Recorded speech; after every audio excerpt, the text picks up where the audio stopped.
Halo Sobat Pancasila, selamat datang di Lokalogi. Saya Fadila Azahra, dan di sini kita akan menelusuri kisah-kisah nyata manusia Indonesia yang menyalakan kembali nilai-nilai Pancasila dalam kehidupan. Dalam episode ini, kita akan berbicara tentang seseorang yang namanya jarang disebut, tetapi karyanya berdiri megah di tengah jantung negeri. Seorang arsitek yang membangun Indonesia, tetapi tidak pernah membangun monumen untuk dirinya sendiri. Inilah kisah Friedrich Silaban. Beberapa orang membangun monumen untuk dikenang, tapi ada juga yang membangunnya supaya bangsanya tak pernah lupa siapa dirinya. Nama itu adalah Friedrich Silaban, arsitek legendaris Indonesia yang karyanya berdiri megah hingga hari ini. Tapi wajahnya nyaris tak dikenal oleh generasi muda. Ia adalah sosok di balik Gelora Bung Karno, Masjid Istiqlal, dan Monumen Pembebasan Irian Barat. Namun yang membuatnya luar biasa bukan hanya bangunan yang ia ciptakan, melainkan cara ia hidup. Sederhana, jujur, dan penuh dedikasi untuk Indonesia. Pada tahun 1955, Presiden Soekarno mengumumkan sayembara untuk merancang masjid terbesar di Asia Tenggara. Puluhan arsitek dari berbagai negara mengirimkan desain yang megah. Tapi yang terpilih justru karya seorang pria sederhana dari Bogor. Ia adalah Friedrich Silaban. Ketika Bung Karno memanggilnya ke istana, beliau bertanya, "Kau tahu kenapa aku pilih desainmu?" Silaban pun tersenyum dan menjawab pelan, "Karena saya tidak sedang merancang bangunan, Bung. Saya sedang merancang simbol persatuan bangsa." Dalam rancangannya, tidak ada unsur budaya tertentu, tidak ada gaya Eropa ataupun Asia.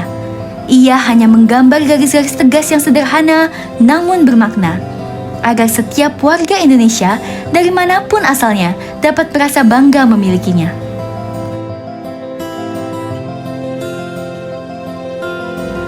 Selama bertahun-tahun, Silaban mengawasi pembangunan itu.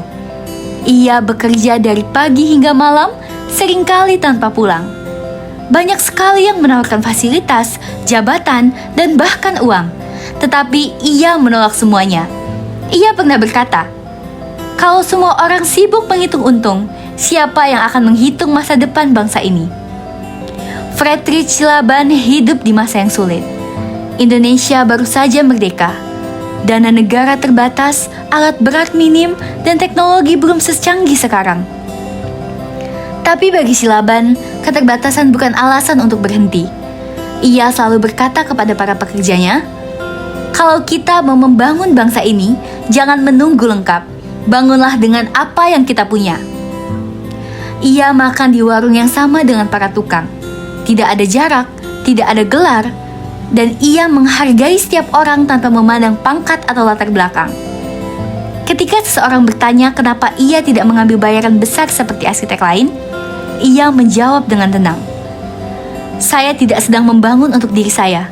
Saya sedang membangun untuk generasi yang bahkan belum lahir." Namun sejarah tak selalu adil. Setelah pergantian pemerintahan, banyak proyek besar yang ia rancang dihentikan. Ia kembali ke rumah kecilnya di Bogor dan hidup sederhana bersama keluarganya. Tidak ada sorotan, tidak ada penghargaan besar. Hanya sketsa-sketsa tua yang dulu pernah menjadi mimpi sebuah bangsa. Tetapi Silaban tidak pernah menyesal.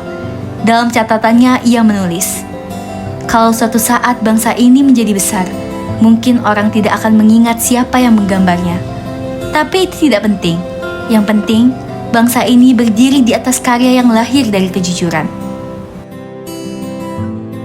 Hari ini, jutaan orang beribadah di Masjid Istiqlal tanpa tahu siapa yang menggambarnya. Ribuan orang bersorak di Gelora Bung Karno tanpa tahu siapa yang merancangnya. Tapi mungkin memang disitulah letak kemuliaan sejati. Ketika seseorang bekerja seumur hidupnya untuk bangsanya tanpa perlu dikenang. Friedrich Silaban mengajarkan kita arti keadilan sosial yang sebenarnya, kemanusiaan yang beradab, dan persatuan yang sesungguhnya. Karena setiap karyanya dibuat untuk seluruh rakyat Indonesia tanpa mengenal perbedaan. Kita mungkin tidak semua bisa menggambar gedung seperti Friedrich Silaban, tapi setiap dari kita sedang membangun sesuatu. Cita-cita, masa depan, dan bangsa ini dengan cara kita sendiri. Inspirasi terbesar tidak lahir dari kemewahan, tapi dari ketulusan dan kesetiaan pada nilai-nilai yang benar.